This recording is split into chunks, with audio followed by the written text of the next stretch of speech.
Alhamdulillah DPRD Kabupaten Kediri itu waktu dilantik itu juga menyampaikan bahwa sumpah jabatannya itu menampung aspirasi masyarakat. Tapi saya akui luar biasa dengan gaya yang nyantai, gaya nyentriknya, bisa kira-kira merangkul pemuda lah. Kayaknya tidak jauh, beda jauh kita usianya, Pak.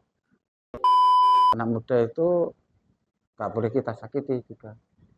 Ucapan kita harus kita jaga. Kita memberi masukan yang positif, ya, memberi pengarahan yang pasti, dan untuk kedepannya menampung aspirasinya dia.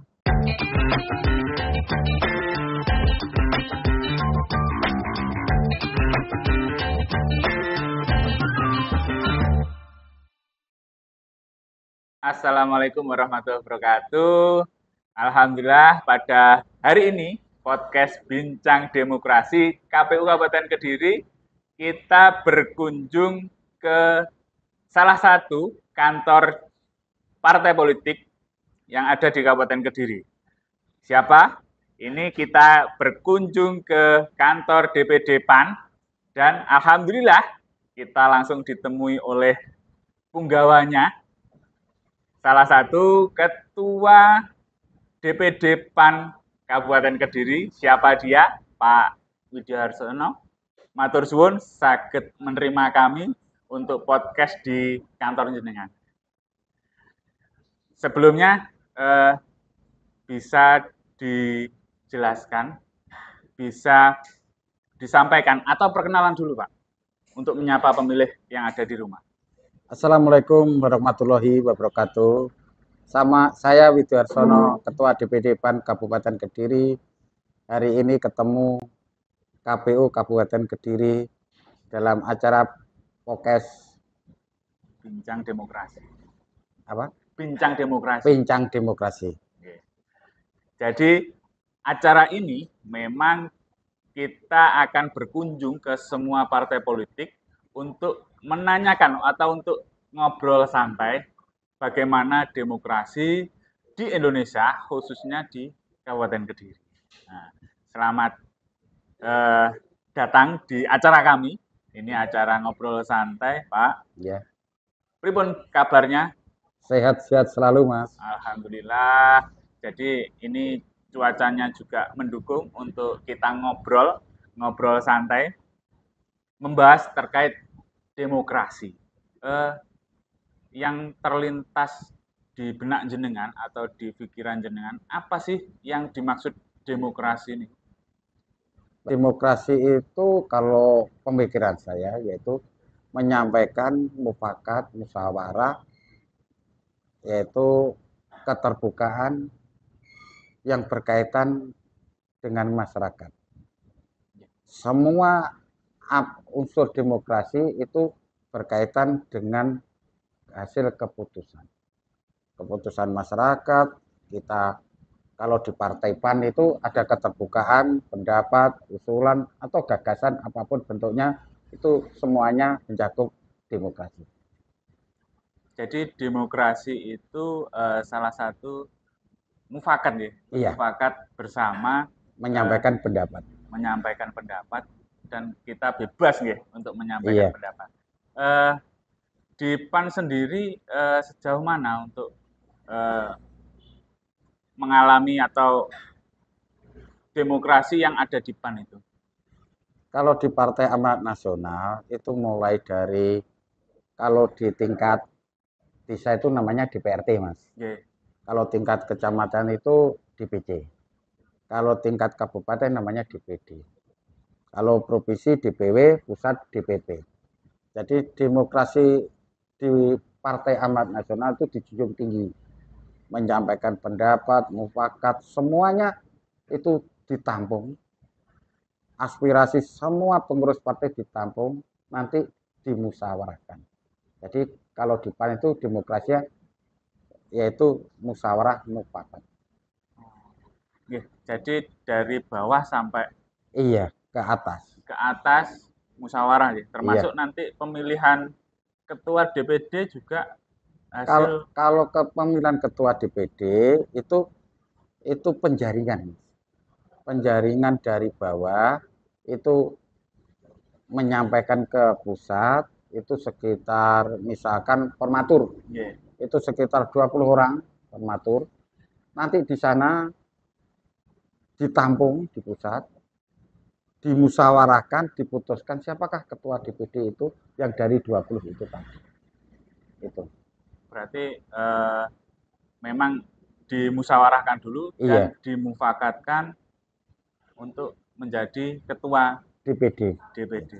Berarti di tahun pemilihan di tahun berapa di jenengan untuk Kalau menjadi saya tahun 2020 dulu formatur sekitar orang 10 Mas. 10 dipanggil DPW, setelah itu 10 dimusyawarahkan di situ. Siapakah orang 10 itu yang jadi ketua DPD? Alhamdulillah dari orang 10 itu yang mencalonkan 2 Mas. Alhamdulillah orang 8 itu milih saya. Jadi akhirnya diputuskan dengan musyawarah itu saya ketua DPD sampai tahun 2025 ini. Loh, ini habis berarti ya? Ini Habis 2002. besok mungkin insya Allah musyawarah daerah itu bulan depan nanti. Bulan depan. Iya. Oke. Gitu. Semoga nanti musdanya ini berjalan lancar. Rencana ini maju lagi apa? Apa bagaimana, Pak? Nah, kalau intinya Mas, Oke. jadi kemarin yang mendaftar itu orang 20. Insya Allah saya mencalonkan lagi kalau masih dikehendaki oleh pimpinan pusat. Oke. Terus ada nggak sih pengalaman yang menarik? Ya, ini pengalaman ketika menjadi DPD ini pengalaman inspiratif atau menarik lah bagi untuk diceritakan kepada teman pemilih. Maksudnya pengalaman Pengalaman untuk dari 2019 itu menjadi DPRD Kabupaten Kediri, terus di 2024 ini di 2020 menjadi ketua DPC. pengalamannya sih ya tidak terlalu banyak, cuma itu mengikuti alur saja Mas. Jadi saya mencalonkan itu ya nggak mikir saya jadi ketua gitu enggak. Cuma kalau pengalaman di DPD itu banyak suka dan dukanya. Nah, sukanya apa? Sukanya? Banyak sukanya, banyak teman. Itu semua itu teman ini kalau jadi ketua itu kan ya ketua ke sana ya ikut di situlah itu.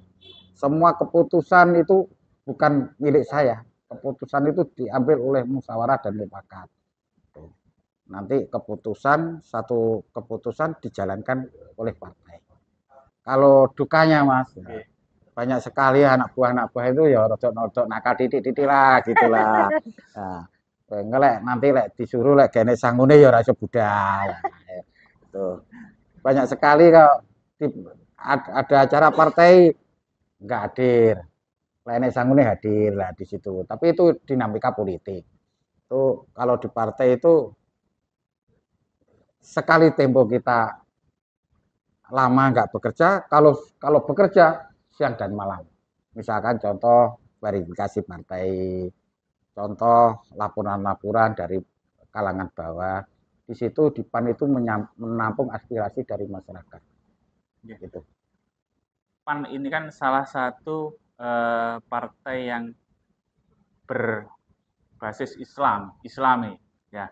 Itu bagaimana langkah PAN ini menarik atau konsumen atau menarik warga untuk tetap bergabung menjadi PAN itu bagaimana cara-caranya, kiat-kiatnya? Partai Amanat Nasional mulai tahun 2020 Mas, itu partai nasionalis religius. Jadi tidak condong salah satu agama. Kalau yang dulu-dulu saya belum ikut PAN. Kalau saya sudah jadi partai itu nasionalis religius. Jadi PAN itu menarik masyarakat itu tidak satu golongan. Semua pun bisa diajak ikut partai nasional, amanat nasional. Contoh, misalkan dari Nadiyin bisa, Muhammadiyah bisa, LDI bisa, Kristen bisa, Hindu bisa. Oh, Jadi lebih nasionalis. nasionalis religius. Yang kedua, itu PAN dari pusat itu sudah diarahkan, yaitu sering-sering dekat dengan masyarakat, menampung aspirasi masyarakat. Alhamdulillah, DPRD Kabupaten Kediri itu waktu dilantik itu juga menyampaikan bahwa sumpah jabatannya itu menampung aspirasi masyarakat. Jadi PAN harus berdekatan dengan masyarakat. Misalkan ada program dari Dinas Pertanian, ya harus sering-sering ke kelompok tani. Harus sering-sering ke misalkan UMKM. Disitulah PAN berjalan di situ. Insya Allah Jumat Berkah juga sering di PAN itu. Itu pun sering dijalankan oleh Partai Amanat Nasional. Berarti mendekat kepada rakyat nih. Iya, intinya menampung aspirasi masyarakat. Kalau kesah masyarakat harus ditampung. Kalau saya tidak bisa menjalankan, saya sampaikan pimpinan provinsi di situ. Oke. Jadi memang banyak program kerjanya ya. Iya. Salah satu program kerjanya sudah disampaikan bahwa UMKM, pertanian. Terus sebagai partai PAN atau partai tengah, gimana caranya untuk menyampaikan aspirasi untuk aspirasi masyarakat untuk bisa digolkan oleh pemerintahan? Kalau di DPRD itu ada namanya pokir, Mas. Pokir itu pokok-pokok pikiran. Pokok-pokok pikiran itu Dewan punya anggaran di situ. Anggaran di situ kalau sudah memenuhi persyaratan, ya pasti gol. Jadi misalkan contoh ini, kelompok tani yang punya badan hukum, gitu. Terus dinas peternakan yang punya badan hukum, UMKM, bantuan UMKM untuk masyarakat kecil, itu pun banyak sekali yang namanya pocket di situ. Di PAN itu ada yang namanya litbang, pengkaderan, bapilu, banyak sekali di situ. UAN, dan ada lagi yaitu PM PAN, yaitu Pemuda Partai Amanat Nasional. Nah, ini menarik. Ada kata-kata pemuda Partai Amanat Nasional. Iya. Jadi di akhir-akhir ini banyak pemuda itu yang apatis, Pak, terkait partai politik atau tentang politik. Ngomongin politik agak nggak mau lah kira-kira. Tapi apa sih strateginya untuk menarik anak-anak muda? Jadi kalau saya itu dekat dengan anak muda mungkin kurang lah, karena saya sudah usia 60 di situ. Tapi dari di PAN itu ada namanya pengkaderan juga, litbang juga ada. Jadi di situ nanti untuk menarik anak muda itu kita ajak diskusi, ngobrol bersama. Politik itu ternyata bukan begitu. Nah, tanggapannya masyarakat anak-anak muda itu politik itu wis kuwi dikai duit selesai. Padahal tidak di situ. Kalau anak muda itu nanti tahu pemahaman politik yang betul, kan bisa menyampaikan aspirasinya dia ke partai politik juga. Misalkan contoh ada pemuda itu perkumpulan anak muda Karang Taruna. Anak muda mahasiswa di situ juga ada perkumpulan. Malah hari ini sering-sering ngetrai anak muda ilmu apa itu pencak silat ya di situ. Nah, di situ nanti kita tampung, kita beri masukan, kita beri pendidikan politik itu namanya ini. Tapi dengan sendirinya biasanya itu Karang Taruna, Pak, saya minta misalkan untuk alat olahraga, ya bisa. Disitulah pendekatan Pak nanti memberi alat-alat ruang-ruang. olahraga di situ biar untuk buat olahraga. Akhirnya kita ngobrol bersama di situ. Politik ini namanya beginilah. Kalau jenengan tidak memilih, ya rugi di situ. Misalkan pemilihan bupati, calonnya 3, misalkan. Pikirannya anak muda 3 itu nggak pas semua. Tapi yang terjelek kan pasti ada di situ. Kalau dia nggak milih, ya rugi besok ke depan. Itu harusnya memberi masukan-masukan itu ke anak-anak muda, malah pemilih yang pemula itu tadi. Itu di Partai Amanat itu ada namanya pengkaderan. Jadi penataan di situ. Jadi Pemuda. memang fokus atau konsennya di anak-anak muda ya, Iya. yang baru-baru. Ya namanya itu kalau di PAN BM PAN, Barisan Pemuda PAN. Dan di situ memang anak-anak muda yang di situ dari mahasiswa, anak muda itu ada.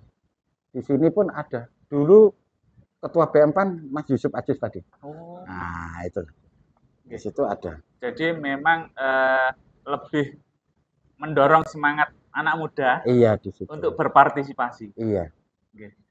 Terus anak muda ini kan pikirannya masih labil, banyak terprovokasi hoax atau berita-berita bohong.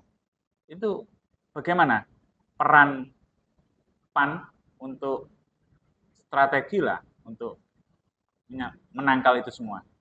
Jadi gini Mas, anak muda itu kan setiap hari itu isinya bawa HP. Ya, benar. Tidur sama bawa HP, lebih banyak bawa HP. Kuliah atau sekolah sama bawa HP, banyak bawa HP. Kalau kita itu memberi masukan pada anak muda, kalau di media sosial itu harus jangan ditelaah langsung. Berita-berita itu kita pikirkan dulu, itu hoax atau tidak. Nah, kalau kita sikapi, kita masukkan, ya bahaya juga di situ. Nah, harusnya kita pikirkan dulu berita ini apa akurat apa tidak, itu harus kita beri masukan di situ. Karena media sosial itu hari ini pemegang peran di Indonesia, pemegang peran. Malah yang namanya Shopee itu. Nah, paket-paket itu semuanya itu menghancurkan perekonomian toko-toko kecil juga hancur semuanya karena di situ. Banyak sekali kalau kita COD ya cepat. Nah, pesan apa cepat di situ. Itu berita yang kurang pas ya cepat masuk juga di situ. Nah, kita harus memberi pemahaman bahwa berita ini harus kita pelajari, jangan kita telah, kita masukkan ke dalam hati, itu berita betul atau tidak. Dan kita harusnya di dalam media sosial memberi masukan atau mengomentari, jangan terlalu vulgar. Itu bahaya juga nanti. Kalau terlalu vulgar, terlalu ekstrim, ya bisa kena pasal juga di situ. Nah, itu anak-anak muda belum tahu. Biasanya lebih kadung bicara di media sosial lari mas sembarang lah. Di situ saya mohon pada anak-anak muda yang sering media sosial kreatif lah di situ aja, kreatif di media sosial, mungkin apa namanya biasanya FB yang apa sing FB Pro apa itu udah sing iso golek duit lah di situ lah, itu aktif di situ menyampaikan mungkin punya usaha apa disampaikan di situlah, nanti bisa menghasilkan karya-karya yang terbaik untuk anak muda Indonesia itu. Intinya memanfaatkan media sosial itu lebih bijak. Iya. Jadi kalau zaman mudanya jenengan dulu beda dengan mudanya anak sekarang. Nggak ada HP mas. Mau telepon dari Malang ke rumah lewat kantor polisi. Apa namanya telegram juga ada dulu. Telegram. Wartel. Wartel kalau saya waktu SMA nggak ada wartel. Wartel sudah lulus kuliah mungkin di situ. Tapi saya akui luar biasa dengan gaya yang nyantai, gaya nyentriknya, bisa kira-kira merangkul pemuda lah. Kayaknya tidak beda jauh kita usianya, Pak. Jadi dengan gaya nyentrik ya, untuk menarik masyarakat, mengajak terutama yang muda-muda, karena kita harus senyum, kita harus menyampaikan dengan santun. Jadi adab orang Indonesia itu biar masih kita bawa. Gini Mas, anak muda itu nggak boleh kita sakiti juga. Ucapan kita harus kita jaga di situ. Kita memberi masukan yang positif, ya, memberi pengarahan yang pasti, dan untuk kedepannya menampung aspirasinya dia. Anak muda itu masih kurang labil, jadi intinya mintanya dihormati di situ. Nah, di Partai Amanat Nasional itu mohon maaf banyak kekurangannya. Ya banyak, harus ada banyak masukan dari anak muda, harus ada pendapat-pendapat yang untuk membesarkan Partai Amanat Nasional begitu. Karena harusnya menampung aspirasi anak-anak yang memang betul-betul untuk membesarkan negara kita ini. Untuk kedepannya anak-anak muda itu bisa menjadi tokoh-tokoh pemimpin kita untuk masa depan. Oke. Di tahun 2024 kemarin, Ya, itu kita mengadakan kontestasi politik. Ada dua agenda besar. Yang pertama itu pemilu, ya. yang kedua itu pilkada. Dari kedua kontestasi tersebut, bagaimana peran PAN itu tetap berkompetisi, tapi suasananya tidak panas. Itu bagaimana strateginya? Ya kita harus menghormati pendapat orang lain, Mas. Jadi kalau memang nggak suka PAN, ya monggo. Jadi kita tidak bisa mengekang pendapat orang lain. Kalau memang milih Partai Amanat Indonesia, Partai Amanat Nasional, ya beginilah Partai Amanat Nasional. Jadi kita dengan partai-partai yang lain itu harus saling menghormati meskipun dalam pemilihan pilkada, pemilihan pileg itu sekali tempo kita juga lawan. Tapi sekali tempo kita juga teman. Nah, di situ. Jadi untuk pilkada itu sebenarnya kalau pilihan kepala daerah, pilihan gubernur kalau di Pulau Jawa Mas, kalau ekstrim enggak lah di situ. Karena pendidikannya politik agak lumayan kalau di situ. Insya Allah kalau luar Jawa saya nggak paham. Kalau di khususnya Jawa Timur, insya Allah kalau pilihan bupati, wali kota aman. Oke. Jadi meskipun saling berebut Iya, hati warga Kabupaten Kediri, tapi tetap mengutamakan iya kerukunan. kerukunan. Itu yang paling penting. Terus apa sih yang bisa masukan atau kritik dan saran untuk KPU Kabupaten Kediri khususnya? Saya berharap KPU Kabupaten Kediri bisa menjaga marwahnya sebagai penyelenggara pemilu. Satu itu, yang kedua bisa memberi masukan sosialisasi kepada minimal khusus pemilih pemula yang katanya ada yang pensiunan polisi juga di situ. Nah, sering-sering memberi masukan sosialisasi kepada masyarakat untuk kedepannya jangan ada yang namanya golput. Kalau bisa minimal 80%, 90% pemilih tidak golput di situ. Nah, untuk KPU Kabupaten Kediri, alhamdulillah sering bekerjasama dengan partai, saling silaturahim, saling nyambung, alhamdulillah nggak ada masalah untuk partai PAN.